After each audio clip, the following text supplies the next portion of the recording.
안개 낀 산속에서 들려오는 개 짖음 소리, 승복에 묻은 작은 핏자국, 그리고 말은 할 수 없지만 범죄를 꿰뚫어 볼 수 있는 진도견. 이 세 가지가 부산 전체를 충격에 빠뜨린 사건의 실마리가 되었다. 해룡사 주변을 감싸고 있던 침묵의 벽을 깨뜨린 것은 인간의 증언이 아닌 충직한 동물의 본능이었다.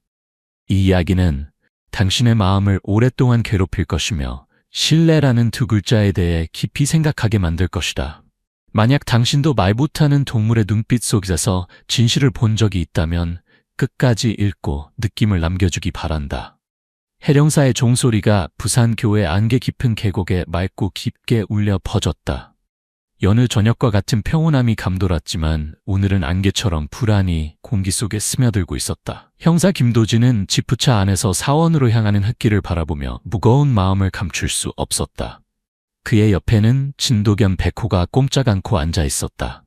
귀를 쫑긋 세우고 앞을 날카롭게 응시하는 모습이었다.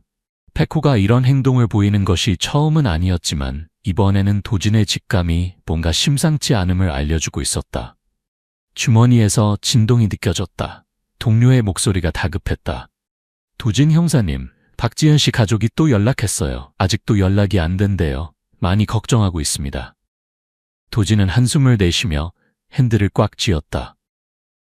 박지현, 심리학과 2학년 학생으로 해령사 여름 명상 프로그램에 참가한 지 일주일이 지났고 사흘 전부터 연락이 두절되었다. 처음에는 가족들도 명상 중이라 방해하지 않으려 했지만 오늘까지 이어진 비정상적인 침묵에 더 이상 가만히 있을 수 없었다. 도진은 조사 임무를 맡았다. 그의 마음속에는 불길한 예감이 자리 잡고 있었다. 해룡사는 평화롭고 고요하기로 유명한 곳이었지만 최근 이곳에서 명상 프로그램에 참가한 후 2명이 의문의 실종을 당했다. 두 사건 모두 단서 없이 미궁에 빠졌다. 이번에는 도진이 진실을 밝혀내기로 결심했다. 사원 전체를 뒤집어 엎더라도 차가 산문 앞에 멈추자 2명의 어린 스님이 마중 나왔다. 멍한 표정으로 나무 아미타불, 무슨 일로 오셨습니까? 김도진 형사입니다. 그는 신분증을 보여주며 단호한 목소리로 말했다. 부산경찰청 소속입니다. 박지현 씨의 실종 사건에 대해 알아보러 왔습니다. 두 어린 스님은 서로를 바라보았고 그들의 눈빛에는 잠시 당혹감이 스쳤다. 스님께서 손님을 접대 중이시니 손님방에서 잠시 기다려 주시겠습니까? 해령사의 손님방은 간소했다. 나무 테이블과 의자 몇 개, 서예 작품 몇 점, 그리고 미소 짓는 미륵불 석상만이 있을 뿐이었다. 주지스님 지연명이 들어왔다. 키가 크고 마른 체격의 인자한 얼굴, 온화한 미소를 지녔다. 그는 두 손을 모으고 인사했다. 나무 아미타불, 형사님 앉으시지요? 무슨 일로 저희 사원에 오셨나요? 도진은 바로 본론으로 들어갔다. 스님, 저희는 박지현 씨의 실종 사건을 조사하러 왔습니다. 그녀는 이 사원의 명상 프로그램에 참가한 후 사라졌고 가족들이 매우 걱정하고 있습니다. 스님의 도움이 필요합니다. 지연명은 한숨을 내쉬며 고개를 저었다. 안타깝습니다. 저희 사원은 언제나 불자들에게 최선의 환경을 제공하려 노력합니다. 지연 씨는 공손하고 예의 바른 아이였어요. 왜 그렇게 갑자기 떠났는지 저도 이해할 수 없습니다. 떠났다고요? 도진의 눈썹이 치켜 올라갔다. 스님은 그녀가 자발적으로 떠났다고 생각하시나요? 확신할 수는 없지만 그녀는 아무에게도 말하지 않았고 어떤 메시지도 남기지 않았습니다. 지연명의 목소리는 차분했다. 백호가 꿈틀거리기 시작했다. 방 전체를 코로 샅샅이 맞더니 지연명에게 다가가 낮게 으르렁거렸다. 도진은 백호의 머리를 가볍게 두드리며 조용히 하라는 신호를 보냈다. 박지현 씨의 방을 볼 수 있을까요? 도진이 물었다. 지연명은 도진을 연심수행원이라고 불리는 구역으로 안내했다. 명상 프로그램 참가자들이 머무는 곳이었다. 지연의 방은 작고 깔끔했다. 단정한 침대, 작은 나무 서랍장, 그리고 불단이 전부였다. 침대 위 이불은 깔끔하게 정돈되어 있었고 방금 누군가 떠난 것처럼 보였다. 하지만 백호는 그렇게 생각하지 않는 듯했다. 방 안을 돌아다니다가 갑자기 빨랫줄에 걸린 승복들 앞에서 멈춰섰다. 짧게 한번 짖더니 왼쪽에서 세 번째 걸린 승복을 핥히기 시작했다. 도진이 다가가 자세히 보니 승복 목덜미에 작고 진한 갈색 얼룩이 있었다. 주의 깊게 보지 않으면 눈치채기 어려울 정도였다. 도진은 속으로 생각했다. 스님, 이 얼룩은 무엇인가요? 지연명이 다가와 승복을 살펴보았다. 그의 표정은 여전히 평온했다. 아, 이건 아마 쥐 피일 겁니다. 산에 있다 보니 쥐가 많아서요. 도진은 대답하지 않았다. 그는 신속 혈액검사 키트를 꺼내 얼룩을 검사했다. 몇 초 후 검사지가 진한 적색으로 변했다. 사람 피입니다. 도진은 지연명을 날카롭게 바라보며 말했다. 스님, 이것은 사람의 피입니다. 갑자기 공간이 답답해졌다. 멀리서 들려오는 사원의 종소리가 마치 길 잃은 영혼의 호소처럼 들렸다. 도진은 진실을 찾는 여정이 이제 막 시작되었음을 알았고 그의 충직한 동반자 백호가 어둠 속에 숨겨진 비밀을 밝히는 열쇠가 될 것임을 직감했다. 지연명은 도진 손의 혈액검사 키트를 보더니 표정이 순간 변했다가 빠르게 평온을 되찾았다. 나무 아미타불, 형사님 틀리신 것 같습니다. 우리 사원에서는 누구도 타인을 해치지 않습니다. 그의 목소리는 고르게 흘렀지만 도진은 그의 눈빛에서 미묘한 동요를 감지했다. 그럼 이 피는 어디서 온 겁니까? 도진이 승복을 들어보이며 물었다. 지연명은 잠시 침묵했다가 대답했다. 정원 일을 하거나 나무를 자르다가 스님들이 실수로 다쳤을 수도 있습니다. 흔한 일이죠. 도진은 주변을 둘러보았다. 빨랫줄에 걸린 다른 승복들은 모두 깨끗했다. 어떤 얼룩도 없었다. 그는 의심스러운 눈빛으로 지연명을 다시 바라보았다. 사원의 모든 스님들을 불러주십시오. 진술을 받아야겠습니다. 지연명은 잠시 망설이다 고개를 끄덕였다. 뽁탁 소리가 울려 퍼졌고 얼마 지나지 않아 스님들이 모여들었다. 백호는 지연명에게서 눈을 떼지 않았다. 귀를 쫑긋 세우고 그의 숨소리, 작은 움직임 하나까지 주시하는 듯했다. 스님들이 차례로 수행원에 들어와 공손히 합장 인사를 했다. 도진은 한 명씩 관찰했다. 모두 차분한 표정을 지녔고 속내를 읽기 어려웠다. 그는 각자에게 질문을 시작했지만 대답은 모두 비슷했다. 아무도 다친 적이 없다고 했고 지연에 대해서도 아는 바가 없다고 했다. 도진이 질문을 계속하는 동안 백호는 조용히 방 안을 돌아다니며 냄새를 맡고 있었다. 그러다 벽장 근처 숨겨진 구석, 정돈된 장작더미 아래에서 멈춰섰다.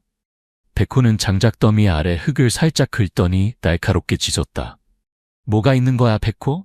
도진이 다가가 백호가 가리키는 방향을 살폈다. 그는 장작더미 아래 흙을 파헤쳤고 연한 회색 천 조각이 나타났다. 자세히 보니 그것은 찢어진 속옷 조각이었고 흙과 핏자국이 묻어 있었다.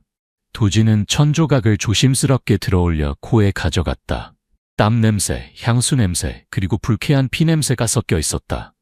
이것은 박지연 씨의 것입니다. 도진이 스님들을 향해 단호하게 말했다. 모두 침묵했고 눈길을 피했다. 맨 뒤에 서 있던 젊은 스님 정행이 창백해지며 손을 떨었다. 백호가 갑자기 정행을 향해 으르렁거리기 시작했다. 털이 곤두서고 눈빛은 마치 그를 삼킬 듯했다. 백호, 여기 와? 도진이 명령했다. 백호는 마지못해 돌아왔지만 여전히 정행에게서 눈을 떼지 않았다. 도진은 백호의 직감이 틀린 적이 없다는 것을 알았다. 정행에게 문제가 있었다.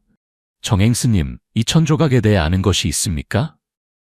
도진이 직접 물었다. 정행은 놀라 말을 더듬었다.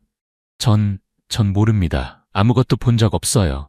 확실합니까? 거짓말은 상황을 더 악화시킬 뿐입니다. 정행은 고개를 숙이고 침묵했다. 도진은 지연명에게 돌아섰다. 주지스님, 저는 해룡사를 수사를 위해 봉쇄해야 할 것 같습니다. 지연명은 한숨을 내쉬며 체념한 표정을 지었다. 나무 아미타불, 이렇게 된 이상 어쩔 수 없군요. 형사님 편하신 대로 하십시오. 도진은 고개를 끄덕이며 동료들에게 현장 보존을 지시했다. 그는 이 사건이 단순한 실종이 아니라 교묘하게 은폐된 범죄임을 직감했다. 그리고 그 고요한, 소름 끼치도록 고요한 해룡사의 공기 속에서 백호의 짖음은 거짓을 폭로하는 경고였고 어둠 속에 숨겨진 진실을 찾아내는 빛이었다. 밖에서는 안개가 내려앉기 시작했고 고풍스러운 사원을 신비로운 베일로 감쌌다.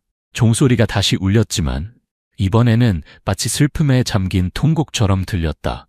도진은 고요히 서 있는 자비로운 관세음 보살상을 올려다보며 속으로 물었다. 당신은 모든 것을 지켜보셨나요? 절망 속에서 도움을 청하는 젊은 여성의 외침을 들으셨나요? 도진은 자신이 단순히 실종자를 찾는 것이 아니라 지연과 그녀의 가족, 그리고 자신의 양심을 위해 정의를 찾고 있다는 것을 알았다. 해룡사는 짙은 안개 속에 잠겼다. 평소의 평화로움은 사라지고 이제 무거운 공기가 각 지붕 위, 각 나무 위에 드리워져 있었다. 도진과 수사팀은 사원 전체를 봉쇄하고 세심하게 현장을 조사했다. 각 발자국, 각 물건이 지연의 실종에 관한 단서를 찾기 위해 면밀히 검토되었다. 손님 방에서는 지연명이 조용히 앉아 있었다. 그의 얼굴에는 감정이 보이지 않았다. 그는 여전히 평온함을 유지했지만 도진은 그 차분한 겉모습 아래 숨겨진 불안을 느낄 수 있었다.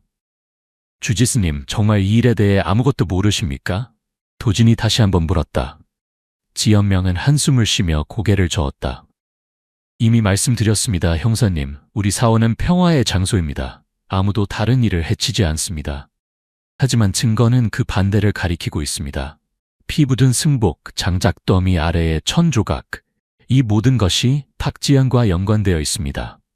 지연명은 침묵했고 그의 눈은 멀리 응시했다. 스님이 사원의 명성을 지키려 하시는 마음은 이해합니다. 하지만 침묵은 상황을 더 악화시킬 뿐입니다. 만약 무언가 아신다면 말씀해 주십시오. 그것이 박지연을 돕는 최선의 방법이자 스스로를 돕는 최선의 방법입니다. 잠시 후 지연명이 목이 쉰 목소리로 말했다. 저는 정말 무슨 일이 일어났는지 모릅니다. 하지만 최근 우리 사원에 좋지 않은 일들이 있었음은 사실입니다. 어떤 일이요? 도진이 즉시 물었다. 지연명이 망설였다. 몇몇 젊은 스님들의 행동이 적절하지 않았습니다. 제가 주의를 주었지만 적절하지 않은 행동이라는 게 정확히 무엇을 의미합니까? 주지스님, 좀 더 구체적으로 말씀해 주시겠습니까? 도진이 재촉했다. 지연명은 자신의 마른 손을 내려다보며 작은 목소리로 말했다.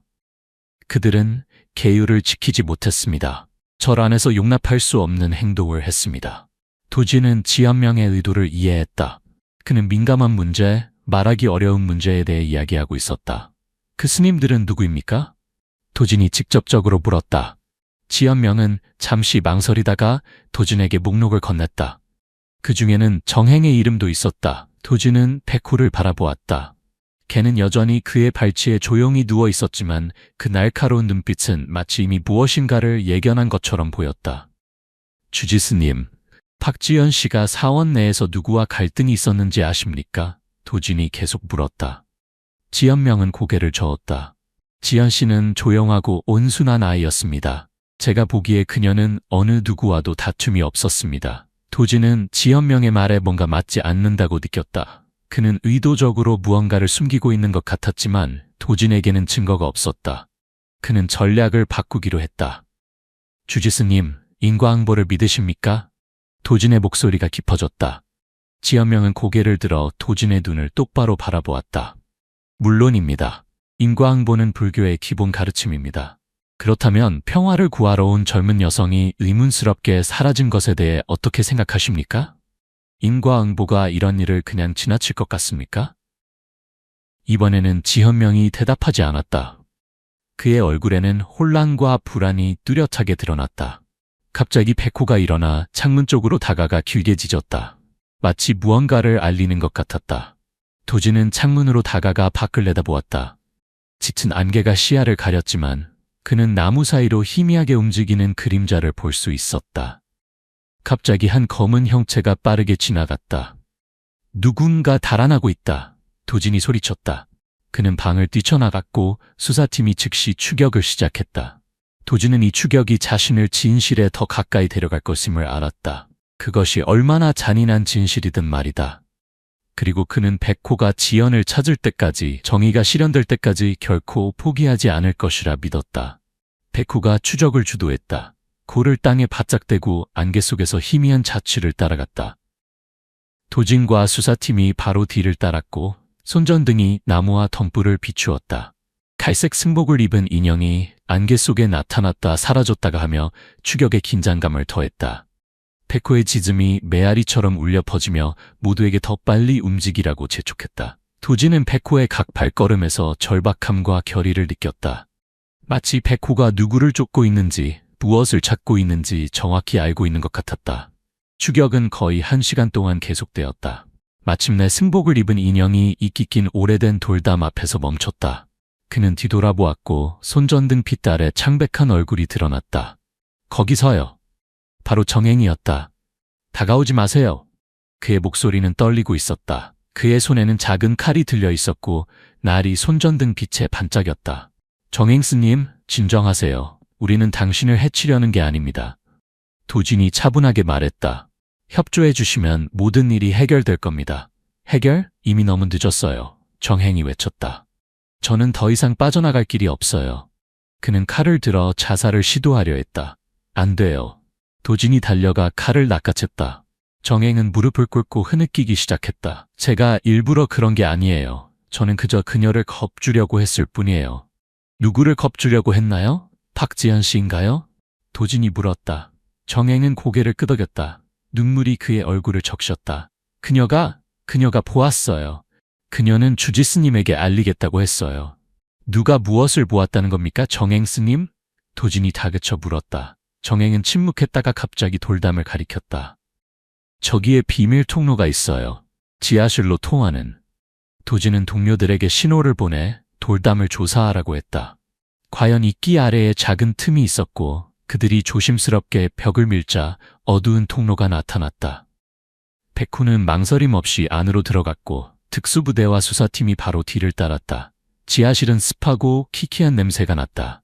손전등이 거친 돌벽, 먼지 쌓인 오래된 물건들을 비추었다. 공간은 소름 끼칠 정도로 고요했고 오직 발소리와 숨소리만 들렸다.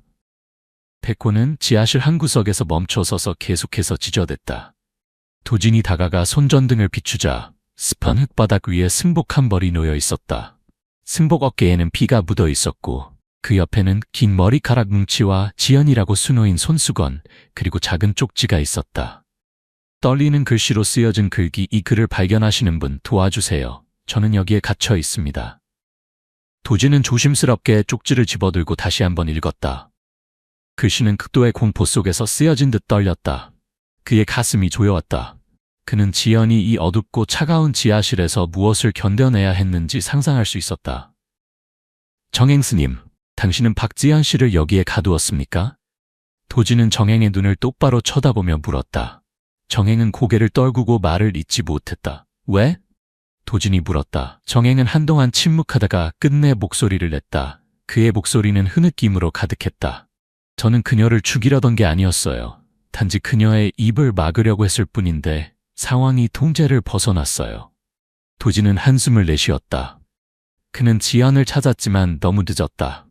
그녀는 이미 이 세상 사람이 아니었다. 잔인한 진실이 드러났고 그 고통스럽고 쓰라린 현실이었다. 비밀의 지하실은 안전할 것이라 여겨졌지만 결국 젊음과 희망 그리고 한 젊은 여성의 신념을 묻어버린 무덤이 되었다. 백호의 짖음은 이제 적막한 밤의 정적을 찢는 애도의 울음처럼 들렸다. 그것은 가짜 도덕의 가면 뒤에 숨겨진 끔찍한 범죄를 고발하는 소리였다. 도진은 자신의 여정이 아직 끝나지 않았음을 알았다. 그는 범인을 정의의 심판대 앞에 세워야 했다. 지연의 영혼이 평안을 찾을 수 있도록 그리고 더럽혀진 수행의 장소에 평화를 되돌리기 위해서. 지하실의 공기는 습기와 말라붙은 피 냄새로 무거웠다. 도진은 조심스럽게 증거물들을 수집했다. 승복, 머리카락 뭉치, 손수건, 그리고 지연의 유서. 각 증거물은 어둠 속에서 일어난 비극적 이야기의 한 조각이었고 침묵 속의 고발이었다. 정행은 구석에 웅크리고 앉아 있었다. 그의 얼굴은 공허했고 두 손으로 머리를 감싸고 있었다. 그는 더 이상 경건하고 평화로운 수행자의 모습이 아니라 절망과 공포에 사로잡힌 범죄자의 모습이었다. 도진은 그를 바라보며 아무 말도 하지 않았다. 침묵이 공기를 더욱 무겁게 만들었다. 정행스님, 처음부터 모든 것을 말해주십시오. 도진이 마침내 입을 열었다. 그의 목소리는 낮고 무거웠다. 정행은 도진을 애원하는 눈빛으로 바라보았다. 저는 고의가 아니었어요. 정말 고의가 아니었어요. 그는 말을 이어갔다. 그의 목소리는 끊어지고 흐느낌이 섞여 있었다. 정행의 증언에 따르면 지연은 우연히 정행이 사원 내에서 의심스러운 행동을 하는 것을 목격했다. 발각될까 두려워 정행은 지연의 입을 막으려 했다. 그는 지연을 사원 뒤편 정원으로 유인한 뒤 살해했다. 범행 후 정행은 지연의 시신을 비밀 지하실에 숨기고 그녀가 떠났다고 믿게 하는 가짜 현장을 만들었다. 그는 그 후 며칠 동안 두려움과 후회 속에서 살았고 이제 진실이 밝혀졌을 때 그는 단지 벌을 기다릴 뿐이었다. 도진은 정행의 이야기를 들으며 마음이 무거워졌다. 그는 수행자였다.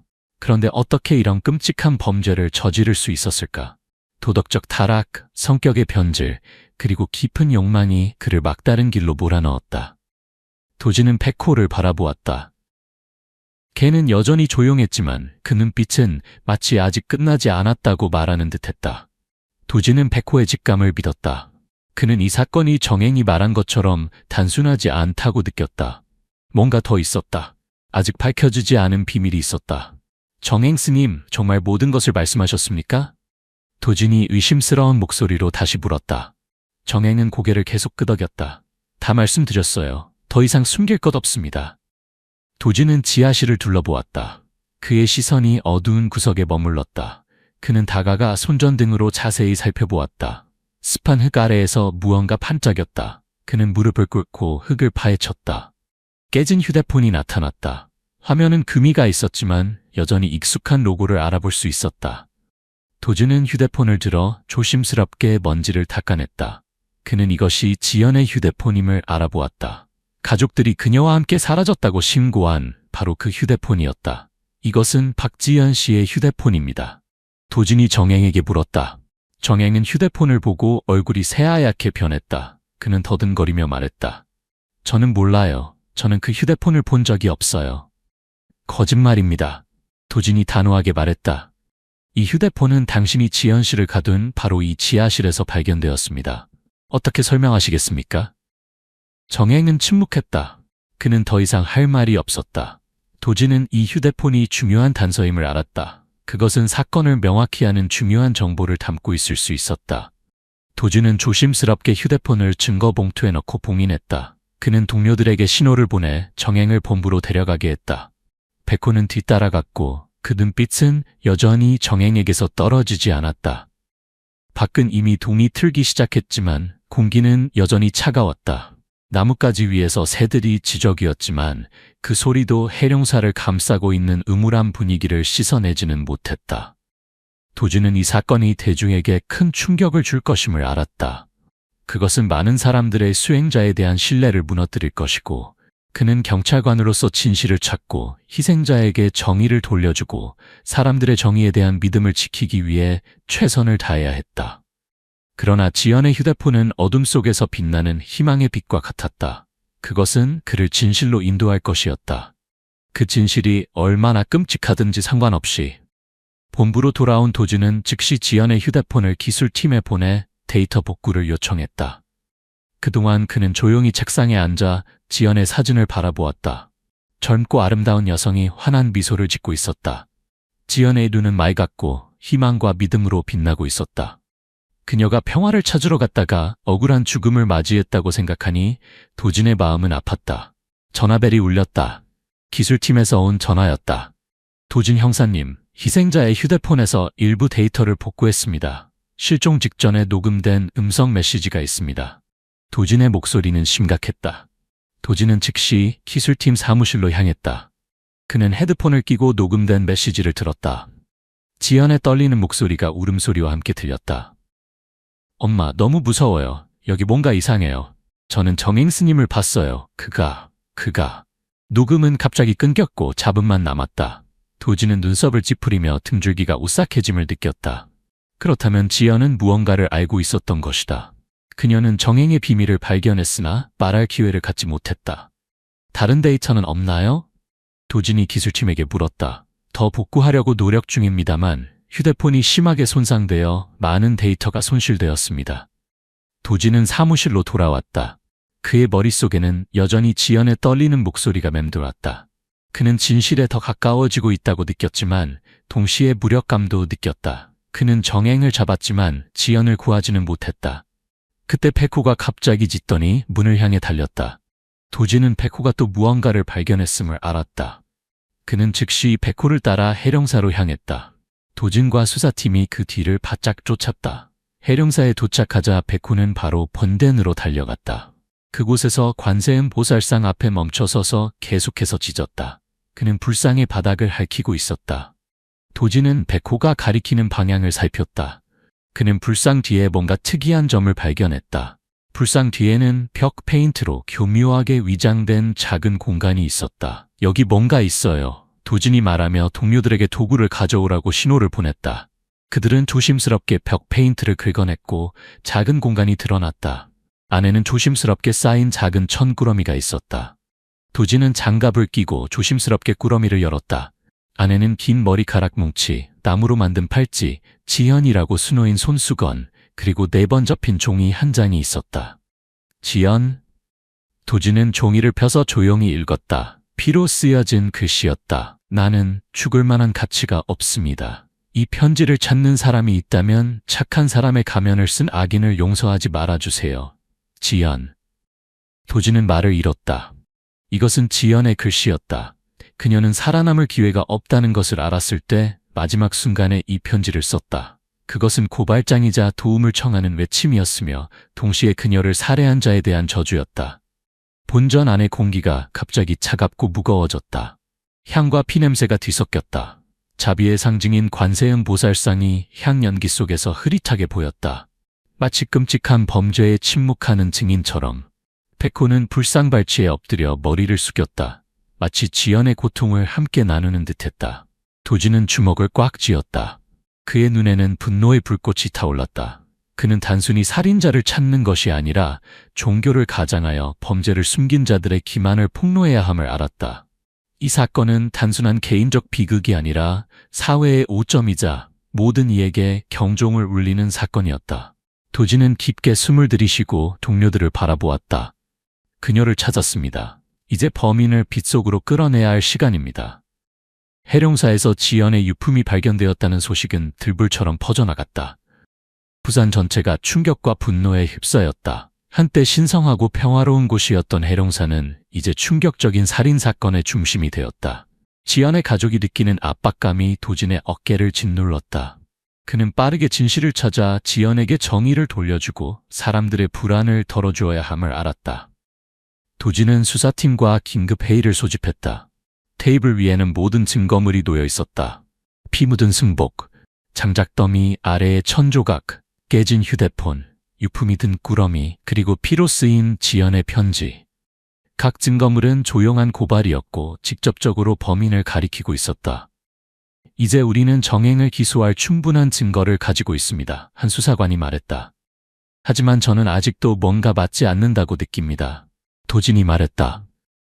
그의 눈은 지연의 사진을 뚫어지게 바라보고 있었다. 정행의 진술에 따르면 그는 혼자 행동했다고 합니다. 하지만 저는 그것을 믿지 않습니다. 적어도 그를 도운 사람이나 알고도 침묵한 사람이 있을 겁니다. 도진 형사님은 지현명 주지스님을 의심하고 계신 건가요? 다른 수사관이 물었다. 도진은 고개를 끄덕였다. 지현명은 자신이 지연의 죽음에 대해 아무것도 모른다고 말했습니다. 하지만 저는 그를 믿지 않습니다. 그는 사원의 지도자입니다. 어떻게 자신의 사원에서 무슨 일이 일어나는지 모를 수 있겠습니까? 게다가 그는 정행을 보호하려는 것처럼 보였습니다. 우리는 더 많은 증거가 필요합니다. 한 수사관이 말했다. 도진은 발치에 누워있는 백호를 바라보았다. 백호가 우리를 도울 수 있을 겁니다. 도진은 백호에게 지연의 손수건을 들이대며 말했다. 백호, 그를 찾아. 이 냄새가 나는 사람을 찾아. 백호는 손수건을 냄새 맡더니 방을 뛰쳐나갔다. 도진과 수사팀이 바로 뒤를 따랐다. 백호는 그들을 지연명의 방으로 인도했다. 그는 문 앞에서 멈춰 서서 계속해서 짖었다. 도진은 동료들에게 신호를 보내 문을 부수라고 했다. 지연명은 방 안에서 명상을 하고 있었다. 그의 얼굴은 평온했지만 도진과 수사팀을 보자 그는 놀라움을 감추지 못했다. 주지스님, 당신과 대화를 나눠야겠습니다. 도진이 단호한 목소리로 말했다. 지연명은 침묵하며 두 손을 가슴 앞에서 모았다. 도진은 지연의 손수건을 테이블 위에 올려놓았다. 이 손수건을 아십니까? 지연명은 손수건을 보고 도진을 바라보았다. 그의 눈빛은 피하는 듯했다. 저는 모릅니다. 거짓말입니다. 도진이 직설적으로 말했다. 백호가 박지연 씨의 냄새를 당신의 방에서 맡았습니다. 설명해 주시겠습니까? 지연명은 한동안 침묵했다가 한숨을 내쉬었다. 저는 알고 있었습니다. 하지만 저는 그녀를 죽이지 않았어요. 그럼 누가 그녀를 죽였는지 알고 계셨나요? 도진이 물었다. 지연명은 고개를 저었다. 저는 정행이 관련되어 있다는 것만 알았습니다. 하지만 그가 이런 짓을 할 수 있다고는 생각하지 못했습니다. 그런데 왜 경찰에 신고하지 않으셨습니까? 도진이 따져 물었다.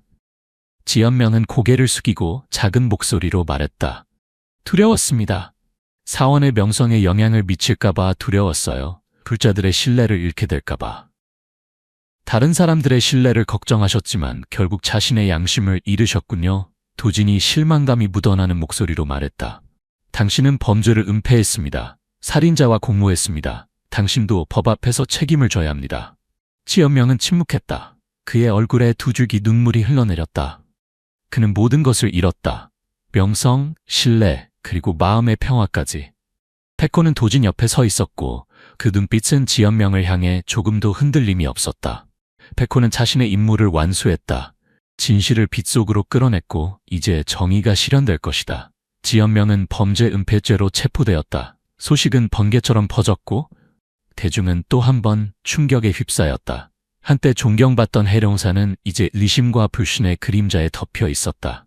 도진은 피곤함을 느꼈지만 자신의 일이 아직 끝나지 않았음을 알았다. 여전히 많은 질문들이 남아 있었다. 왜 정행은 지연을 살해했는가? 이 사건 뒤에 다른 비밀이 있는가? 그리고 가장 중요한 것은 지연의 시신은 어디에 있는가? 도진은 백호와 함께 다시 해령사로 돌아가 더 많은 단서를 찾기로 했다. 해령사의 정원은 고요했다. 오직 몇몇 어린 스님들만이 마당을 쓸고 있었고 그들은 도진을 두려움과 회피의 눈빛으로 바라보았다. 도진은 각 건물을 따라 걸으며 모든 방, 모든 구석을 살폈다. 백호는 앞서 달리며 여기저기 냄새를 맡았다. 사원 뒤편 정원에서 백호가 갑자기 멈춰서서 날카롭게 짖기 시작했다. 그리고는 빽빽한 대나무 숲으로 뛰어들었다. 도진은 심장이 빨리 뛰는 것을 느꼈다. 그는 무언가 중요한 것을 발견하려 한다는 예감이 들었다.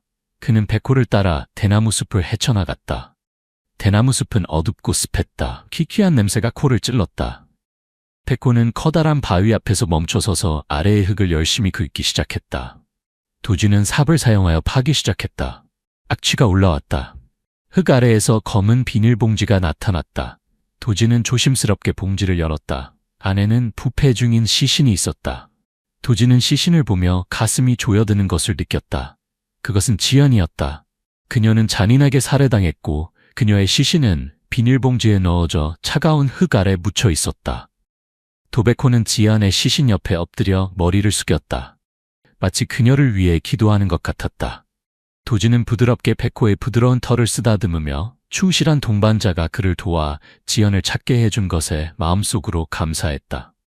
도진은 동료들을 바라보며 목이 메인 목소리로 말했다. 그녀를 데려가자. 지연의 시신은 본부로 옮겨졌고 법의학 전문가들이 검시를 시작했다. 도진은 사무실로 돌아와 공허함을 느꼈다. 그는 임무를 완수했지만 기쁨을 느끼지 못했다. 지연의 죽음은 그에게 지울 수 없는 상처를 남겼다. 그는 그 밤 잠을 이루지 못했다. 그는 계속해서 지연, 그녀의 비극적인 운명에 대해 생각했다. 그는 이런 비극을 방지할 방법이 있었을까 자문했다. 그는 무고한 사람들을 보호하기 위해 더 많은 일을 할 수 있었을까? 창밖으로 빗소리가 들렸다. 마치 하늘이 울고 있는 것 같았다. 도진의 머릿속에는 여전히 지연의 떨리는 목소리가 맴돌았다. 엄마, 너무 무서워요. 도진은 주먹을 꽉 쥐었다. 그의 눈에는 결연한 빛이 있었다. 그는 포기하지 않을 것이다. 그는 정의를 위해 계속 싸울 것이고 백호가 항상 그의 곁에 있을 것임을 알았다. 충실한 동반자로서, 악과의 싸움에서 희망의 빛으로서. 다음 날 아침 검시 결과는 지연이 둔기로 머리를 맞아 사망했음을 보여주었다. 도진은 해령사의 스님들, 특히 지연이 실종된 시기에 있었던 사람들에 대한 조사에 집중했다. 그는 모든 사원 내 물건들을 조사하여 살인 무기를 찾고자 했다. 백호도 수색에 동원되었다. 그의 예민한 후각은 인간이 놓칠 수 있는 흔적들을 찾아낼 수 있었다. 백호는 각 방을 차례로 수색하며 냄새를 맡았다. 그는 정행의 방 앞에서 멈춰서서 계속해서 짖었다. 도진과 수사팀은 즉시 방으로 들어갔다. 방은 깔끔하게 정돈되어 있었고 특별한 점은 없어 보였다. 하지만 백호는 계속해서 짖었다. 그의 코는 나무 서랍장 근처 바닥에 바짝 붙어 있었다. 도진은 가까이 다가가 자세히 살폈다. 그는 서랍장 아래 바닥 타일에 작은 금이 있는 것을 발견했다. 도구를 가져와요. 도진이 지시했다. 수사팀은 조심스럽게 서랍장을 옮겼다. 바닥 아래는 작은 구멍이 파여 있었다. 도진은 삽을 사용하여 파기 시작했다. 천으로 감싸인 나무 물체가 나타났다. 도진은 조심스럽게 그것을 꺼냈다. 그것은 말라붙은 피가 묻은 나무 지팡이였다. 도진은 조심스럽게 지팡이를 들어 냄새를 맡았다. 피의 역한 냄새가 승복과 지연의 시신에서 나는 피 냄새와 일치했다. 이것이 살인 무기입니다. 도진이 확인했다. 지팡이는 검사를 위해 보내졌고 결과는 지팡이에 묻은 피가 지연의 것과 일치함을 보여주었다. 도진은 신문실로 돌아가 정행과 대면했다. 우리는 살인 무기를 찾았습니다. 도진이 지팡이를 테이블 위에 올려놓았다. 정행은 지팡이를 보며 얼굴이 창백해졌다. 그는 말을 잇지 못했다. 왜 그랬습니까? 도진이 차갑게 물었다. 왜 그렇게 잔인하게 젊은 여성을 죽였습니까? 정행은 고개를 숙이고 침묵을 지켰다. 한참 후에야 그는 억누른 목소리로 말했다. 제가 원한 건 아니었지만, 하지만 무엇입니까? 도진이 재촉했다. 정행은 도진을 보며 절망에 찬 눈치로 말했다. 그녀가 제 비밀을 알아냈어요. 그녀는 저를 고발하겠다고 했어요. 어떤 비밀입니까? 도진이 물었다. 정행은 입술을 깨물며 망설였다. 저는 사원의 시주돈을 훔쳤어요. 도진은 숨을 들이켰다. 그는 이유가 그렇게 단순할 것이라고는 예상치 못했다. 돈 때문에 정행은 한 사람의 생명을 앗아갔다. 왜 그런 짓을 했습니까? 도진이 실망감이 묻어나는 목소리로 물었다. 당신은 수행자입니다. 그런데 어떻게 그런 부도덕한 짓을 할 수 있었습니까? 정행은 고개를 숙이고 눈물을 흘렸다. 돈의 유혹에 넘어갔습니다. 저는 큰 잘못을 했어요. 당신의 잘못은 한 사람의 생명으로 값을 치렀습니다. 도진이 엄중한 목소리로 말했다. 이제 당신은 법의 심판을 받게 될 것입니다. 정행은 머리를 테이블에 붓고 몸을 떨었다. 그는 모든 것을 잃었다. 명성, 신뢰, 그리고 미래까지. 백호는 도진의 발치에 조용히 누워 있었다. 그의 눈빛은 정행을 바라보는데 조금의 감정도 드러내지 않았다. 그는 임무를 완수했다. 악을 밝히는 데 도움을 주었다. 밖에서는 해룡사의 종소리가 여전히 균일하게 울렸다. 하지만 이제 그 소리는 마치 죽음의 종처럼, 지연을 위한 애도의 종처럼 들렸다. 용서받지 못하는 영혼을 위한 종처럼. 사건은 마무리된 것처럼 보였지만 그 여파는 여전히 남아 있었다. 각자의 마음속에. 그것은 도덕적 타락에 대한 경고였고 사람의 끝없는 탐욕에 대한 경고였으며 정의의 중요성에 대한 경고였다. 해룡사 살인 사건은 대중에게 큰 충격을 주었다. 언론은 계속해서 보도했고 사람들은 끊임없이 이야기했다. 한때 평화와 청정의 상징이었던 해룡사는 이제 범죄와 기만의 이미지와 연결되었다. 부산지방법원은 지연명과 정행의 재판을 진행했다. 지연명은 범죄 은폐죄로 징역형을 선고받았고 정행은 살인죄로 사형 선고를 받았다. 정의는 실현되었지만 고통은 여전히 남아있었다. 지연의 가족은 큰 상실감에 빠졌다. 친구들과 친지들은 여전히 충격에서 벗어나지 못했다. 도진 역시 마음의 짐을 내려놓지 못했다. 범인을 잡았지만 그는 여전히 자신이 실패했다고 느꼈다. 그는 지연을 구하지 못했다. 어느 오후 도진은 지연의 무덤을 찾았다. 작은 묘지는 짙은 초록색 소나무 사이에 조용히 자리하고 있었다. 도진은 하얀 백합 한 다발을 무덤 위에 올려놓으며 조용히 말했다. 지연 씨, 미안합니다. 당신을 보호하지 못해서. 백호는 도진 옆에 서 있었다. 그의 머리는 지연과 함께 슬퍼하는 듯 숙여져 있었다. 도진은 백호의 부드러운 털을 쓰다듬으며 마음이 따뜻해짐을 느꼈다. 백호는 충실한 동반자였고 항상 그의 곁에 있었으며 가장 어려운 순간에도 그를 지지해 주었다. 갑자기 백호가 짖기 시작하더니 묘지 입구로 달려갔다. 도진은 그 방향을 바라보았고 중년 남성이 서 있는 것을 보았다. 그는 소박한 옷을 입고 있었고 얼굴은 고통스러워 보였다. 도진은 다가가 물었다. 누구십니까? 여기서 무엇을 하고 계신가요? 남자는 돌아서서 슬픈 눈으로 도진을 바라보았다. 저는 지연의 삼촌입니다. 그는 신목소리로 말했다. 조카를 만나러 왔습니다. 도진은 지연의 삼촌을 안으로 초대했다. 두 사람은 지연의 무덤 옆에 앉았다. 삼촌은 도진에게 지연에 대해 그녀의 꿈과 열망에 대해 이야기했다. 지연이는 착하고 효성스러운 아이였습니다. 그녀는 언제나 심리학자가 되어 어려움에 처한 사람들을 돕고 싶어 했죠. 삼촌이 목이 메어 말했다. 그녀는 항상 좋은 것들을 믿었어요. 모든 사람의 마음속에는 선한 부분이 있다고 믿었죠. 그래서 명상을 위해 해룡사를 선택했던 겁니다. 도진은 조용히 듣고 있었다. 그의 마음은 연민으로 가득 찼다. 지연의 믿음은 배신당했고 그녀의 삶은 부당하게 빼앗겼다. 저는 해룡사를 원망하지 않습니다. 지연명도 원망하지 않아요. 삼촌이 이어 말했다. 그들도 정행의 희생자입니다. 하지만 저는 이 사건이 모든 사람에게 교훈이 되길 바랍니다. 탐욕이 이성을 가리지 않도록, 거짓이 양심을 압도하지 않도록. 도준은 고개를 끄덕이며 지연의 삼촌의 말에 동의했다. 해룡사 사건은 단순한 개인적 비극이 아니라 전체 사회를 위한 경종이었다. 그것은 도덕의 중요성, 연민, 그리고 정의에 대해 우리에게 상기시켜 주었다. 도진은 일어나 지연의 삼촌에게 고개를 숙여 인사했다. 그는 마지막으로 지연의 무덤을 바라보며 정의를 지키기 위해 지연과 같은 고통을 겪는 사람이 더 이상 없도록 계속 싸울 것을 조용히 다짐했다.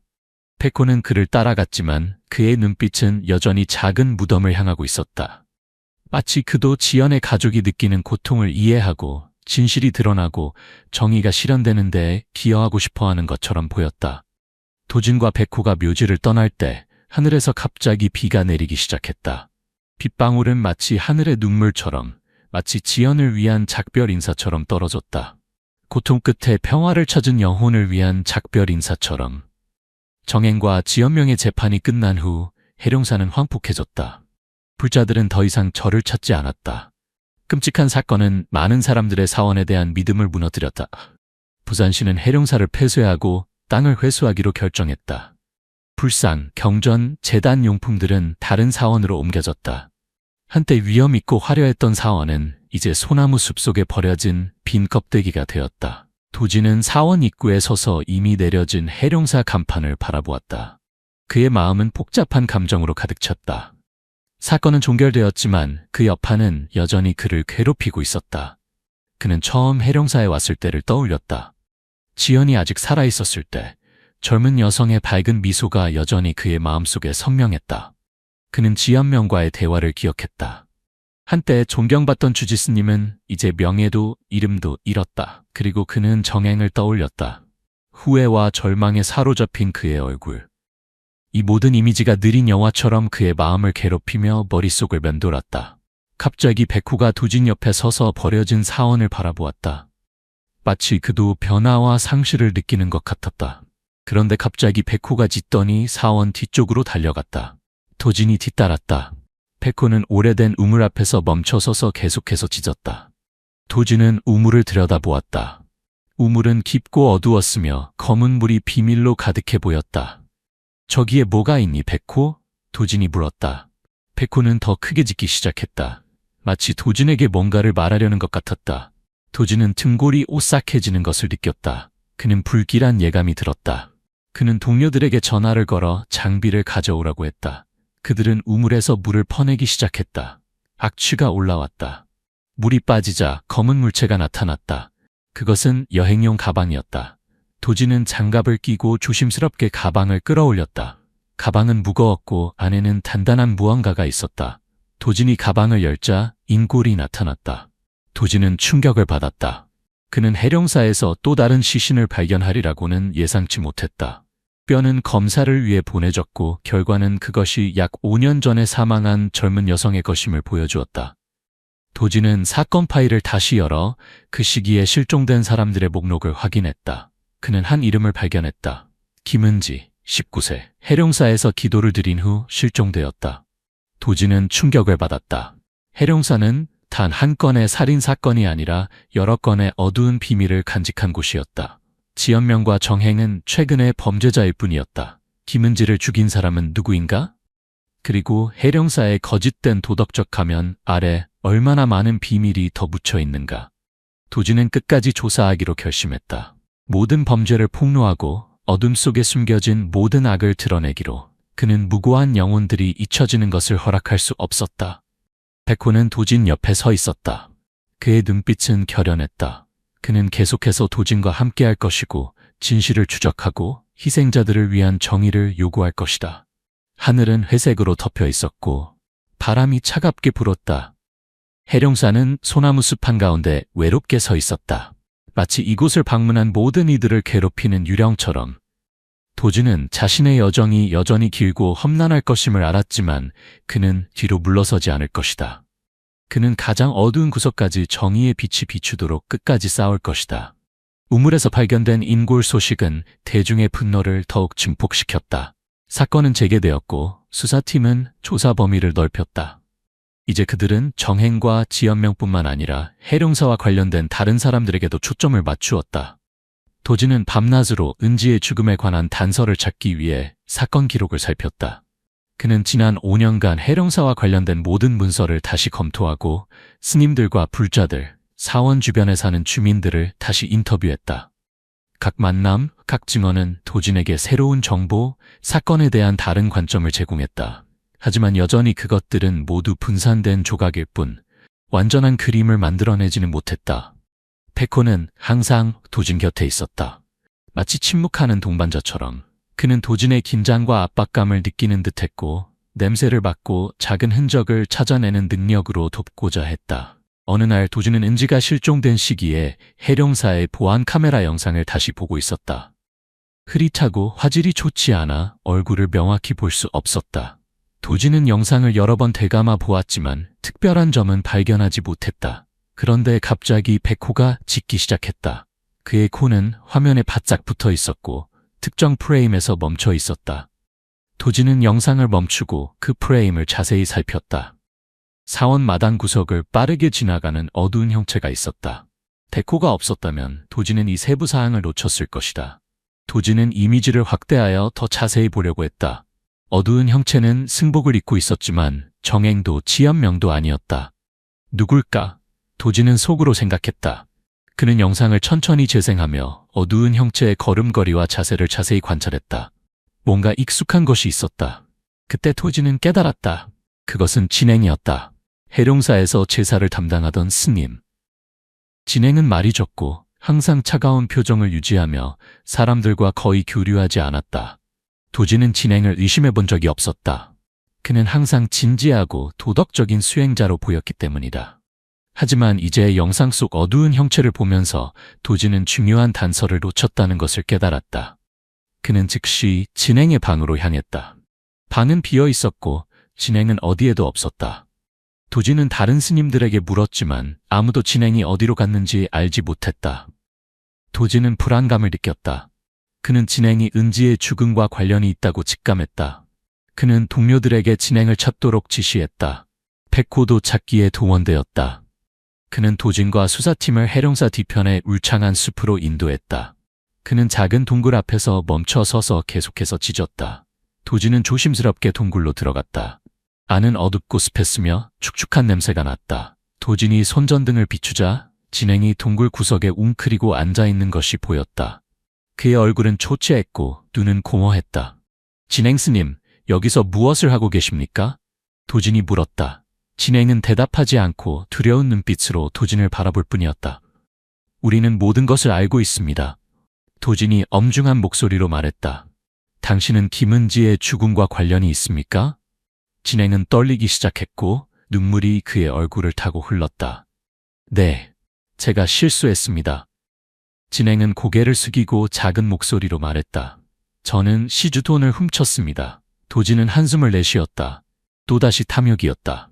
탐욕이 수행자를 살인자로 만들었다. 도진은 진행을 체포하여 동굴에서 데리고 나왔다. 백호는 뒤를 따랐고 그의 눈빛은 진행을 향해 전혀 동정심을 보이지 않았다.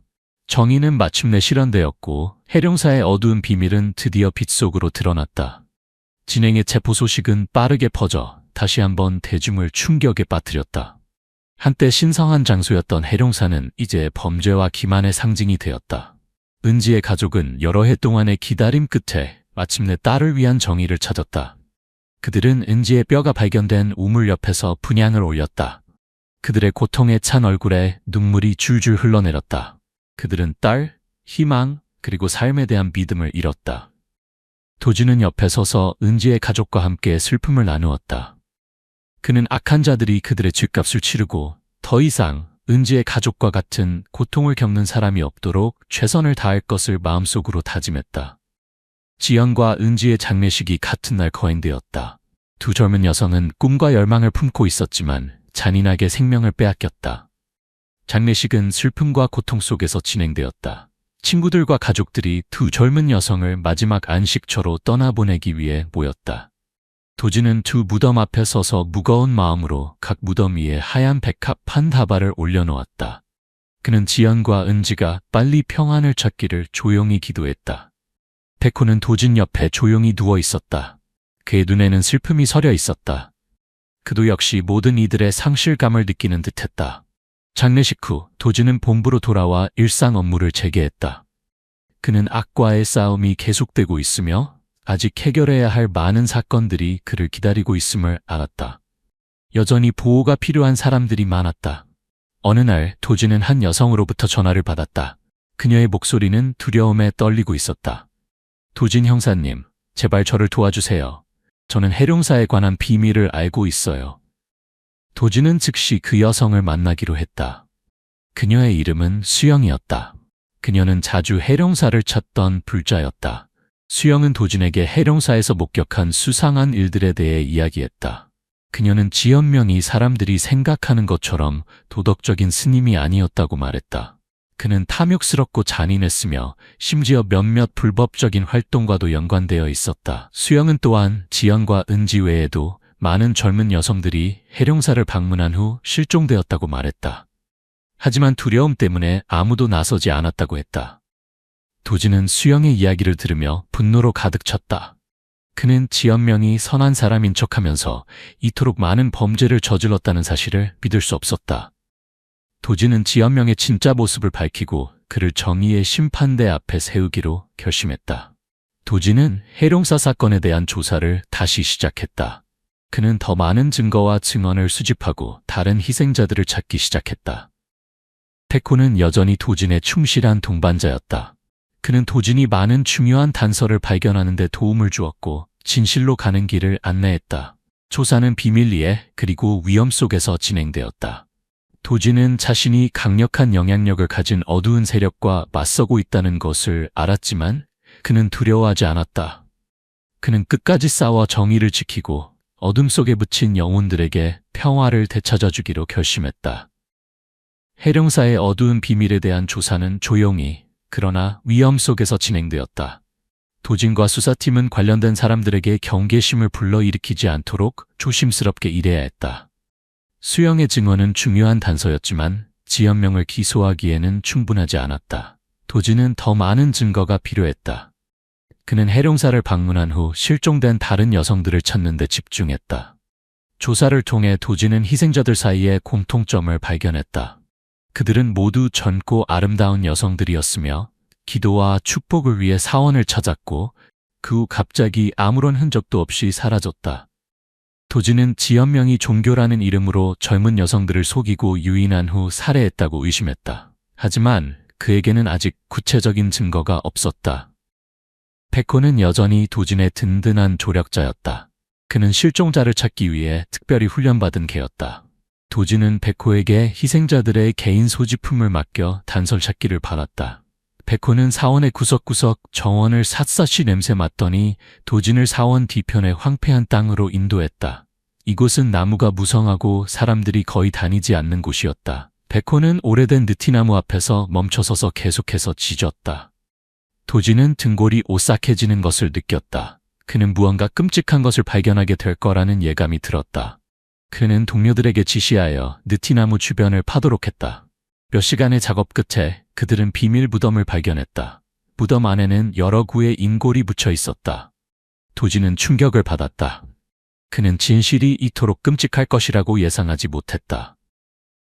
해룡사, 평화롭고 신성한 곳이라고 여겼던 이곳이 얼마나 많은 끔찍한 범죄를 숨기고 있었던 것인가. 인골들은 검사를 위해 보내졌고 결과는 그것이 도진이 조사 중인 실종자 목록과 일치하는 젊은 여성들의 것임을 보여주었다.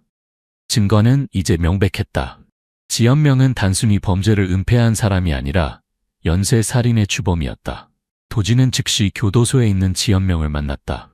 하지만 지연명은 여전히 평온한 표정을 유지하며 자신이 저지른 끔찍한 범죄에 대해 전혀 후회하는 기색이 없었다. 우리가 무엇을 발견했는지 아십니까? 도진이 차갑게 물었다. 지연명은 도진을 바라보았다. 그의 눈에는 두려움이 없었다. 저는 당신이 무슨 말을 하는지 모릅니다.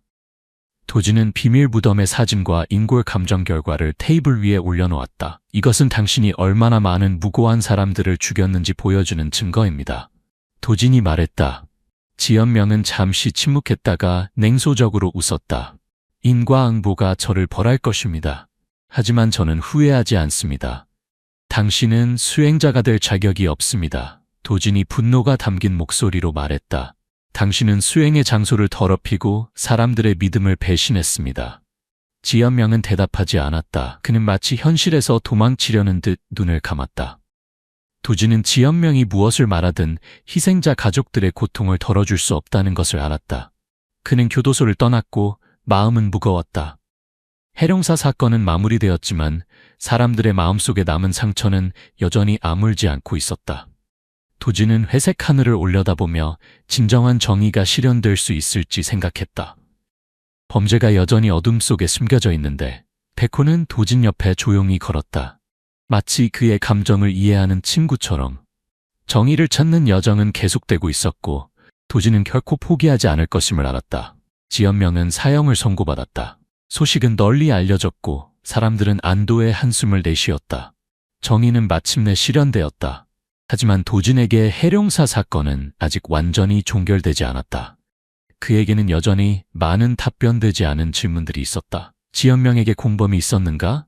다른 비밀이 아직 숨겨져 있는가? 도진은 이제 황폐해진 해룡사로 돌아왔다. 잡초가 무성하게 자라고 바람이 빈 창문을 통해 휘몰아치며 으스스한 소리를 내고 있었다. 도진은 복도를 따라 걸으며 그와 백호가 진실을 찾아 고군분투했던 날들을 떠올렸다. 백호는 여전히 그의 곁에 있었다. 조용히 각 구석구석을 냄새 맡고 있었다. 갑자기 백호가 지연명의 방에 있는 벽 앞에서 멈춰서더니 짖기 시작했다. 그는 벽을 향해 계속해서 핥히었다. 도진은 가까이 다가가 벽을 자세히 살폈다. 벽은 마치 새로 지어진 것처럼 보였다. 그는 벽을 두드려 보니 속이 비어있는 듯한 소리가 났다. 여기 뭔가 있어. 도진이 동료들에게 말했다. 그들은 도구를 가져와 벽을 부수기 시작했다. 비밀 통로가 나타났다. 통로는 좁고 어두웠으며 지하 깊숙한 곳으로 이어졌다. 도진과 수사팀은 조심스럽게 통로를 따라 내려갔다. 지하실은 도진이 예상했던 것보다 컸다. 안에는 여러 개의 나무 캐비닛이 있었고 그 위에는 오래된 장부들이 쌓여 있었다. 도진은 장부들을 펼쳐보기 시작했다. 그것은 수년 동안의 해룡사 시주 기록이었다. 그는 자세히 살펴보니 많은 금액이 누락되거나 출처가 불분명한 것을 발견했다. 지연명이 시주돈을 횡령했군. 도진이 확신했다. 하지만 그것은 전부가 아니었다. 도진은 지하실을 계속 수색했다. 그는 어두운 구석에 숨겨진 나무 상자를 발견했다. 그는 상자를 열었다. 안에는 사진 뭉치와 일기장이 있었다. 사진들은 지연명과 한 여성이 친밀하게 있는 모습을 담고 있었다. 도진은 그 여성이 바로 수영임을 알아보았다. 그녀는 도진에게 정보를 제공했던 바로 그 여성이었다. 도진은 일기장을 넘겨보았다. 그것은 지연명의 일기였다. 그 안에는 지연명과 수영의 관계, 그리고 그가 자신의 범죄를 숨기기 위해 사용한 책략과 수법들이 적혀 있었다. 도진은 충격을 받았다. 그는 지연명과 수영이 서로 관계가 있다는 것을 상상도 못했다. 더욱 충격적인 것은 수영이 지연명이 끔찍한 범죄를 저지르는 것을 도왔다는 사실이었다. 도진은 이제 모든 것을 이해했다. 수영은 그에게 접근하여 지연명에 대한 정보를 제공함으로써 수사 방향을 흐트러뜨리고 자신의 범죄에 대한 책임을 회피하려 했던 것이다. 도진은 자신이 속았다고 느꼈다. 그는 수영을 동맹자로 여겼고 악과의 싸움에서 그녀를 믿었다. 하지만 진실은 잔인했다. 수영은 어둠의 일부였다. 천사의 가면을 쓴 악마였다. 도진은 주먹을 꽉 쥐었다. 그의 눈에는 불같은 분노가 타올랐다. 그는 수영을 용서하지 않을 것이다. 그녀를 정의의 심판대 앞에 세워 자신이 저지른 범죄에 대한 대가를 치르게 할 것이다. 백호는 도진 옆에 서 있었다. 그의 눈빛은 지하실 출구를 향하고 있었다. 마치 그도 도진의 감정을 이해하고 정의를 찾는 여정에서 그와 함께할 준비가 되어 있는 것 같았다. 부산의 아침은 5월이 여름으로 기울어가는 시기였음에도 여전히 선선했다. 김도진 형사는 이제 폐허가 된 해룡사 앞에 서 있었다. 한때 위험 있던 사원은 이제 이끼와 먼지로 뒤덮인 폐허에 불과했다. 그의 옆에서 백호가 낮게 으르렁거렸다. 마치 무언가 불안한 것을 감지한 듯했다. 몇 달 전 정행이 체포되고 지연명이 법정에 서면서 모든 일이 끝난 것처럼 보였다. 하지만 도진의 마음속 불안은 가시지 않았다. 마치 마지막 퍼즐 조각이 과거의 안개 사이에 여전히 숨겨져 있는 것 같았다. 그래서 10년 전 해령사에서 수행했던 전직 스님이 나타났다는 소식을 듣자마자 도진은 즉시 돌아왔다. 해안이라는 이름의 남자는 학지를 앓은 듯한 얼굴과 불안한 눈빛을 가진 채 트엔남 호수 근처의 작은 카페에서 도진을 만났다. 그는 오래되고 낡은 표지의 노트를 건네며 말했다. 이것을 10년 넘게 간직해왔어요. 하지만 그 여학생 이야기를 듣고 난 후 더 이상 침묵할 수 없었어요. 노트에는 몇몇 스님들의 이상한 행동이 기록되어 있었다. 지연명과 법상이라는 이름의 또 다른 스님이 등장했는데 법상은 지연이 실종된 직후 사원을 떠났다. 기록 내용은 도진이 수집한 증거들과 일치했지만 아직 연결되지 않았던 부분들이 있었다. 지연의 유서, 머리카락 뭉치, 팔찌, 모든 것이 갑자기 소름 끼치게 맞아떨어졌다. 도진은 즉시 수사 파일을 다시 열고 법상의 체포영장을 신청했다. 법상은 현재 경상도의 작은 사찰에 은거 중이었다. 체포될 때 그는 저항하지 않았다. 단지 한마디만 했다. 이날이 올 줄 알았습니다. 법상의 증언으로부터 전체적인 그림이 그려졌다. 정행은 직접 손을 댄 사람에 불과했고 그 뒤에는 명성을 인명보다 우선시하는 부패한 시스템이 있었다. 욕망과 술수로 가득 찬 승복을 입은 자들이. 사건이 재조사되면서 사원 내부의 다른 많은 사람들도 신문을 받았다. 방조한 자, 침묵한 자, 눈 감아준 자, 경건함의 허울 아래 부처상 밑에 놓인 소름 끼치는 어둠이 하나씩 드러났다. 3주간의 재판 후 최종 판결이 내려졌다. 정행뿐만 아니라 법상과 다른 3명의 스님도 공모와 범죄 은폐의 죄로 징역형을 선고받았다. 고령임에도 불구하고 지연명은 엄중한 형벌을 피할 수 없었다. 대중은 다시 한번 충격에 빠졌다. 하지만 이번에는 절망적인 분노가 아니라 마치 정의가 마침내 소리를 내기 시작한 것에 대한 안도감이었다. 수사 성공 축하 자리에서 도진은 모든 찬사를 거절했다. 그는 단지 곁에서 변함없이 충실했던 백호의 머리를 부드럽게 쓰다듬었다. 진짜 영웅은 이 친구야. 그의 눈빛이 멀리 향하며 말했다. 며칠 후 도진은 언덕 모서리에 위치한 작은 묘지로 돌아갔다. 지연의 묘비는 소나무 향기가 가득한 언덕에 소박하게 서 있었다. 그는 흰 꽃 한 송이를 묘비 위에 올려놓으며 조용히 말했다. 우리가 모두 찾아냈어요. 이제 편히 쉬세요. 도진은 백호의 부드러운 귀를 살며시 쓰다듬었다. 가슴이 조금은 가벼워진 듯했다. 그들 뒤로는 어둠으로 뒤덮인 끔찍한 사건이 있었지만 앞으로는 광명이 어둠 속에서도 길을 찾을 것이라는 믿음이 있었다. 지연의 이야기, 해령사의 이야기는 정의가 항상 제때 오지는 않지만 일단 오면 모든 것을 밝힌다는 것을 상기시켜주는 교훈으로 마무리되었다. 이 이야기는 어둠 속의 진도계지즘이라는 감동적인 범죄 해결 여정이었다. 그 여정에서 정의의 빛이 점차 어둠의 장막을 걷어내었다. 한때 신성하다고 여겨졌던 장소는 흥미로운 전개, 깊이 있는 캐릭터, 그리고 충성심의 상징인 진도겸 백호와 함께 긴장감 넘치는 이야기로 변모했다. 이 이야기는 단순히 스릴을 주는 것을 넘어서 청자로 하여금 일단 깨어진 신뢰가 진실로 회복될 수 있는지 고민하게 만들었다. 진도계의 지즘은 모든 것의 시작이자 마지막 희망의 빛이었다.